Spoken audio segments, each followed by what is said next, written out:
See, the one thing you don't understand, you don't really grasp is the power thing that our forefathers have very, very openly talked about. That you never wanted to create a larger-than-life central overpowering government. You couldn't. If you have somebody in ultimate power like that, you have to have two other people watching over them all the time because we can't handle it. And that's known. That was known from the start. The people that were in power went, I don't give a fuck. Okay, and that's where we're at today. See, when I was in school, they used to teach about an America that was really fucking designed neat. I mean, the teacher would talk excitedly about it's state run and each state decides on its own, and when you came here on the and got off at Ellis Island, you could pick which state, and if you wanted to be in a conservative state and you wanted the state to hold your hand, you could go to this state, and if you wanted to be free and do what you want, you went to this state. It was a really neat idea, and I sat back and I looked and I went, that's not where we live. That's not. And I went up to the teacher afterwards and I said, that was a neat story you told. I said, but that's not how our government's run. She said, well, yeah, that was the idea in the beginning. She said, but you know, it was nice in the beginning, but we outgrew it. The population grew too much. Wait a minute. The population grew too much, which would mean even more diversification, which means even more of a need for not a one-size-fits-all government. Wouldn't you think? That would make more sense. She says, yeah, but that's just not how it worked out. Worked out? When did it work out? So now, you have to figure all the branches and everything we deal with came from the federal government. Let's name some of them together. The DOJ, the FBI, the CIA, the FDA, the EPA, and of course, our favorite, the corrupt of all corrupts, Child Services. Now, all those bureaus were created under a overpowering, corrupt federal government. So all of those branches are now also corrupt because you can't corrupt some of the soil and not the other. It's all corrupt. It's all got to go. The FDA in the 70s were letting every mother and child in the country smear asbestos all over their body that was in baby powder that they knew about, and went, well, we just won't magnify it to that amount so that we don't see it. That's who's protecting you right now. That company that's bought and paid for by Johnson & Johnson, all them. That's who's telling you what's going into your body. So you're fucked, basically. Okay? They're the ones that just said, hey, yeah, that vaccine, we have no idea what it does. Give it to everybody. Fuck it. That's where we're at. But all of the branches are that way. They are corrupt to the bone. They're money laundering, scheming. It's so bad you can't even imagine. If we don't get back one way or another to way the original design of this country, okay, we're done. It's over. It's done. Because they are going to beat this son of a bitch to death. And that's what's going on in this country right now. They are sucking it dry. We have a comedian from New Jersey that used to work in Atlantic City that's now in charge of a corrupt, totally corrupt, was for years and years, Ukraine country. He came here because he's at war with Russia. He came here and borrowed over, so far, $40 billion in cash.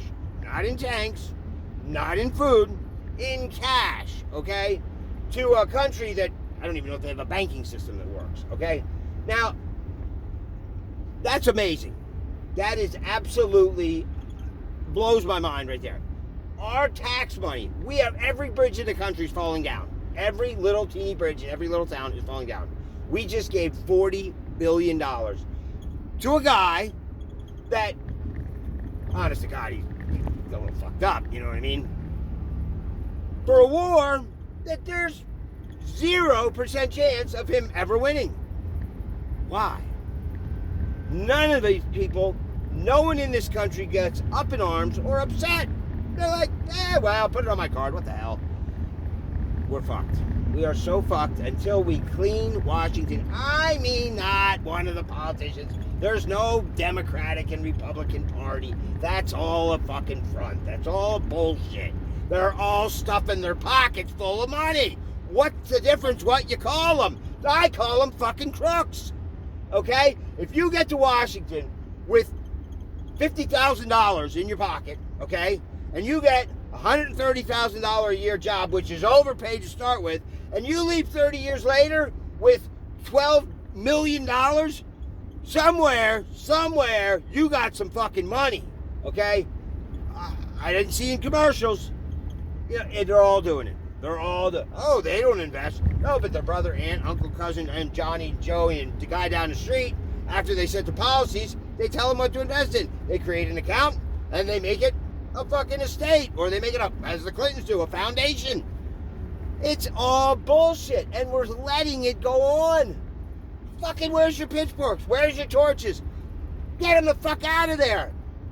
Get them the fuck out. All of them. Not only some, he's a good one, all of them. Clean it out. Clean it out. Ever since Lincoln won the Civil War, the Second Amendment's a fucking joke.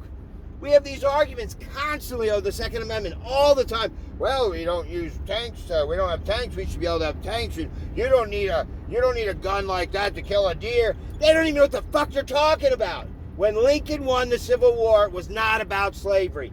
It gave the federal government ultimate power because they built their army up while the South was starving to death, and we never ever caught up.